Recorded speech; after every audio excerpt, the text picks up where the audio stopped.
Bonjour, nous sommes le groupe 8 de la classe de 3e C et nous allons parler de si les JO n'étaient pas que du sport.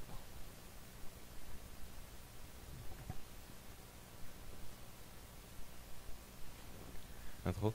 Les Jeux olympiques, célèbre compétition sportive réunissant les meilleurs athlètes internationaux, ne serait-il pas aussi et surtout l'occasion pour les nations de tirer profit de cet événement tant d'un point de vue politique qu'économique?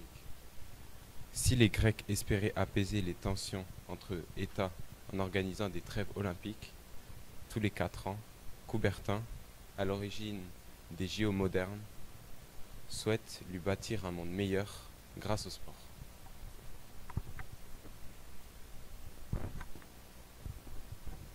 Les JO représentant une vitrine ouverte sur le monde pour la nation accueillante. À cette occasion, tous les moyens de pression sont mis en œuvre pour faire pilier le gouvernement en face.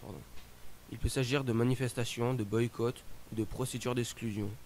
S'agissant des manifestations, nous avons donné l'exemple de Séoul qui recevait les JO en 1988. Les manifestations ont permis l'établissement du droit de vote au suffrage universel du président.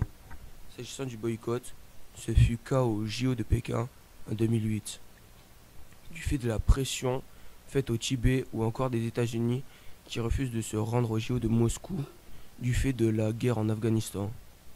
S'agissant des procédures d'exclusion, ce fut cas des pays vaincus après la Première et Deuxième Guerre mondiale, mais aussi de l'Afrique du Sud à cause de l'apartheid.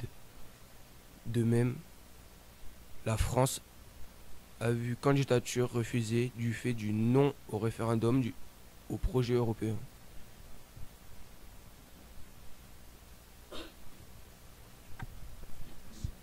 L'organisation des JO peut être aussi l'occasion pour la nation accueillante de faire de la propagande. Ce fut le cas en 1936. En effet, Hitler profite de cet événement pour vanter la Grande Allemagne et la supériorité des Allemands. Mais cela fut sans compter sur la victoire d'Owen, un Afro-Américain. Certains journaux vont dénoncer cette propagande et vont parler des JO défigurés. De même, en 2008, à Pékin, les JO ont servi à montrer à la Chine comme une puissance économique et politique. Il s'agissait d'une véritable glorification du régime.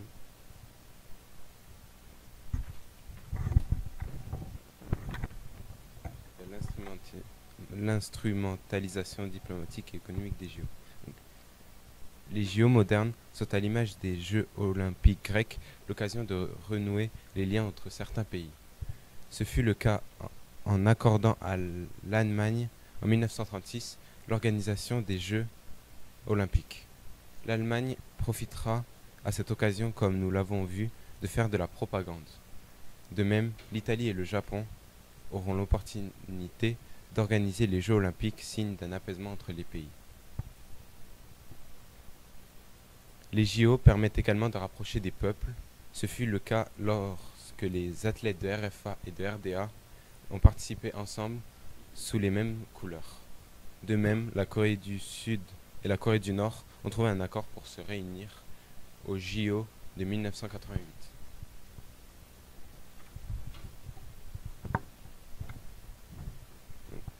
La nation accueillante doit être en mesure de fournir les infrastructures adéquates, des transports, des logements.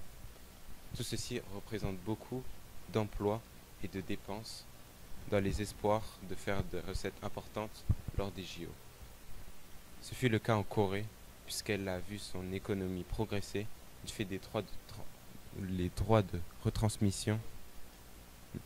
Par contre, à Albertville, en 1992, ou encore à Tokyo, du fait du Covid, les recettes n'ont pas permis de renflouer les caisses. Ils n'ont donc rien gagné, si ce n'est que les infrastructures telles que le TGV, les autoroutes, les équipements sportifs à Albertville, ou encore le métro réalisé pour les JO de Paris de 1900.